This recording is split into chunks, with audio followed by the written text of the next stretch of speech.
विश्व के सबसे शक्तिशाली नेता माननीय प्रधानमंत्री महिला शक्ति से अनुरोध करूंगी, बहन निर्मल चौधरी से, मोनिका दहिया जी से।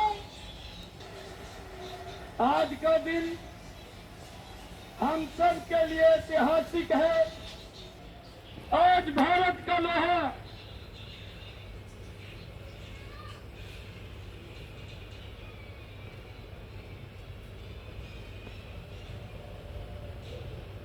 जब बहन के बाद खिला लो, मैं आ रही हूँ अभी। 6 मिनट उसके बाद आता है। एक ही बनाऊंगी आज। हरियाणा की धरती युद्ध में भी गीता का ज्ञान सुनाती है।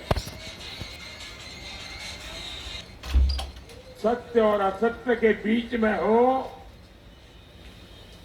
तो विजय सत्य की ही होती है।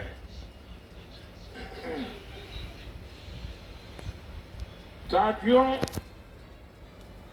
24 के कुरुक्षेत्र में आज एक और देश का विकास है, दूसरी ओर वोट जिहाद है। हरियाणा की जनता जनार्दन से पूछना चाहता हूं, जब एक तरफ विकास की बात है, दूसरी तरफ वोट जिहाद की बात है, तो कौन जीतेगा?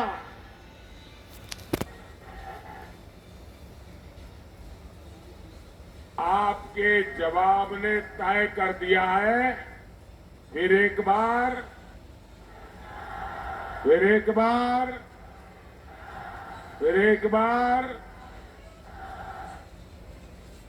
तो 4 जून को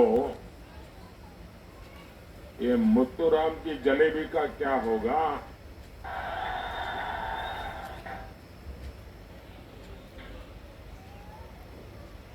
सारी की सारी खाली हो जाएगी।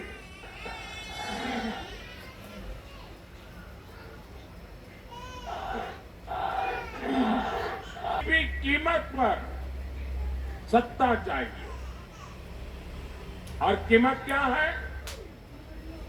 देश की सुरक्षा,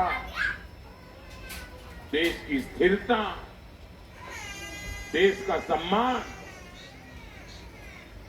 और 5 साल में 5 प्रधानमंत्री,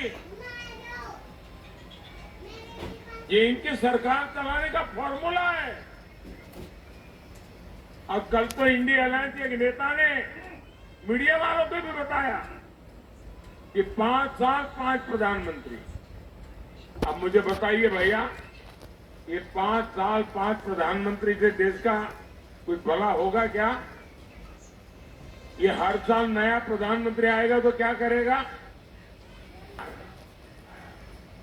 5 साल में 5 प्रधानमंत्री क्या करेंगे? अरे इनसे जरा पूछिए, ये प्रधानमंत्री का पद क्या हमारे मुत्तूराम की जलेबी है क्या?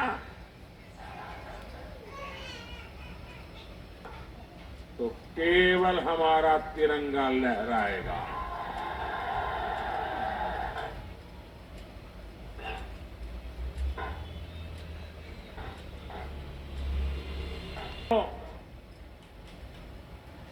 ये मोदी है,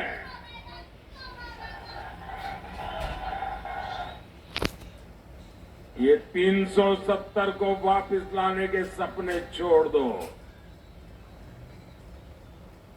और अगर कोशिश करोगे ना, लेने के देने पड़ जाएंगे।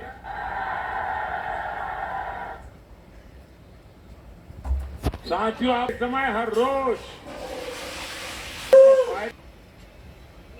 चुप रहो, जरा डरो। ये पाकिस्तान के पास परमाणु बम है।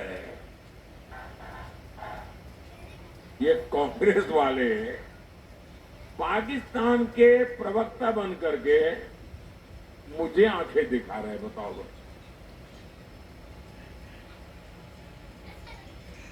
इसका मतलब अभी तक वो मोदी को पहचान नहीं पाए हैं।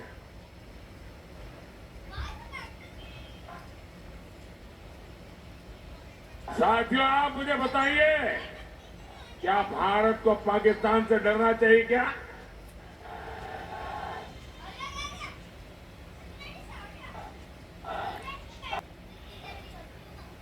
हम घर में घुसकर मारते हैं।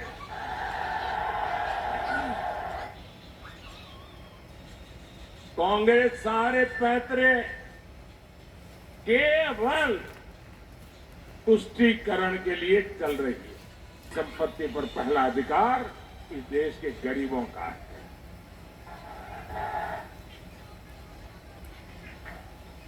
ये लोग आपकी आधी कमाई हड़पने की बात करते हैं। आप मुझे बताइए भाई, अपने यहां किसी भी राज्य में चले जाओ, हर माँ बाप कैसी भी जिंदगी जीता हो, तो उसके मन में एक इच्छा रहती है कि भाई कुछ बचत करूं और मरने के बाद बच्चों के लिए कुछ छोड़ करके जाऊं। कि हर माँ बाप की इच्छा रहती है कि नहीं रहती?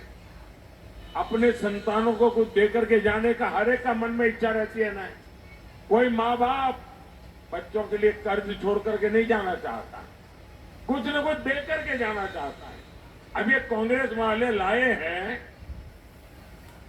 कि आपके मरने के बाद आपकी जो संपत्ति है वो आपके संतानों को नहीं जाएगी, उसमें से आधी, उससे भी ज्यादा ये वो सरकार बनी तो ले लेंगे और बचा हुआ आपके बच्चों को मिलेगा। क्या आपको एक विरासत कर मंजूर है क्या? क्या इसे स्वीकार कर सकते हैं क्या? भाइयों बहनों, बाबा साहब आंबेडकर ने दलित से हुआ। अब ये कांग्रेस वाले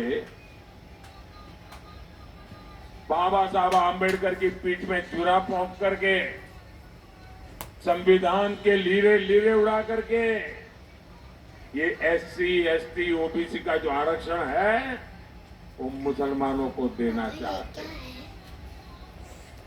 और ये काम उन्होंने कर्नाटका में शुरू कर दिया।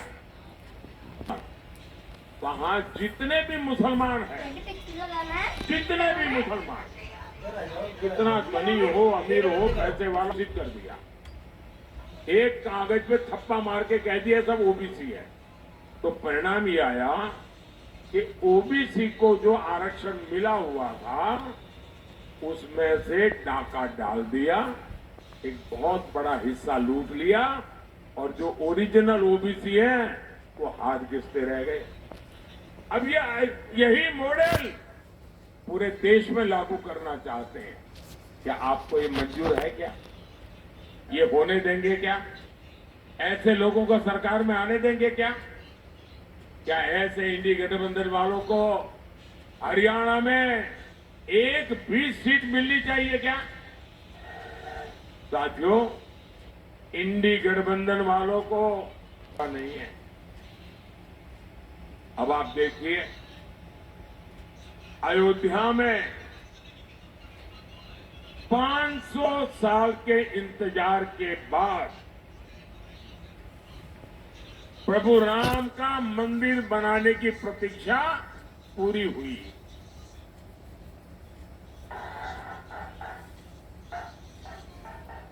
रामलला अपने भव्य मंदिर में विराजमान हुए। आप खुश हुए कि नहीं हुए? आपको खुशी हुई कि नहीं हुई? हर हिंदुस्तानी को खुशी हुई कि नहीं हुई? बोलिए जय श्री राम। अब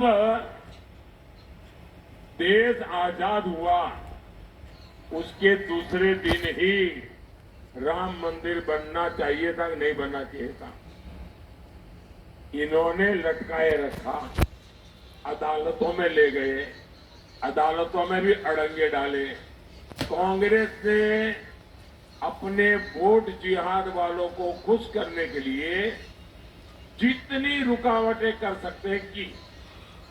उसके बावजूद भी ये राम मंदिर के जो ट्रस्टी हैं वो उदारता पूर्वक उनको निमंत्रण देने गए, उनको न्योता दिया कि प्राण प्रतिष्ठा के कार्यक्रम में आइए। इनकी प्रभु राम के प्रति इतनी नफरत, उन्होंने निमंत्रण को ठुकरा दिया। आप कोई स्वीकार कर सकते हैं क्या? दूसरी तरफ दूसरा उदाहरण, इकबाल अंसारी नाम के व्यक्ति जो जीवन भर राम मंदिर के खिलाफ अदालत में केस लड़ते थे, उनके पिताजी भी लड़ते थे और बाबरी मस्जिद के लिए लड़ते थे, लेकिन जब अदालत का निर्णय आ गया तो उन्होंने कहा अब मेरी लड़ाई पूरी हो गई। और राम मंदिर वाले जब उनको निमंत्रण देने गए तो इकबाल अंसारी जीवन भर हिंदुओं के खिलाफ अदालत में लड़े थे, लेकिन जब राम मंदिर का निमंत्रण मिला तो खुद आकर के वहां बैठे और पूरे कार्यक्रम में हिस्सा लिया। अब एक तरफ है इकबाल अंसारी, दूसरी तरफ है कांग्रेस जो रामलला का निमंत्रण ठुकरा दी थी। भाई क्या ऐसे कांग्रेस को कोई स्वीकार करेगा क्या? कुछ ही साल में भारत में पहला ओलंपिक भी हम होता हुआ देखेंगे दोस्त, और उसमें तिरंगे की धूम होगी। उसमें हम हरियाणा और सोनीपत के युवाओं को देश के लिए सोना लाते देखेंगे। तो तक हरियाणा की रोटी खाई है। यहाँ की माता और बहना का मुझ पर कर्ज है। ये कर्ज मोदी अपनी मेहनत से लौटाएगा, और इसलिए हरियाणा का विकास ये मोदी का सपना नहीं, मोदी का संकल्प है। जो 60 साल में नहीं हुआ वो 10 साल में मोदी ने करके दिखाया है। आज अकेले हमारे हरियाणा से 12 एक्सप्रेसवे गुजर रहे हैं, 12 एक्सप्रेसवे। इनमें से 4 एक्सप्रेसवे सोनीपत के पास से गुजर रहे हैं। सोनीपत में रेल कोच नवीनीकरण कारखाना बनाए, खरखौदा में मारुति सुजुकी का कारखाना बनाने का प्लान इस क्षेत्र में रोजगार के नए मौके बनाएगा। जिन सोनीपत में पीने के पानी की समस्या थी, इसके लिए भाखड़ा से 400 करोड़ रुपए के प्रोजेक्ट मंजूर कर दिया गया। साथियों, मोदी आपके स्वास्थ्य की भी उतनी चिंता करता है। मोदी ने आयुष्मान कार्ड बनवाकर मुफ्त इलाज की गारंटी दी थी। तो ये भी कहना चाहता हूं, 4 जून के बाद मोदी जब तीसरी बार सरकार बनाएगा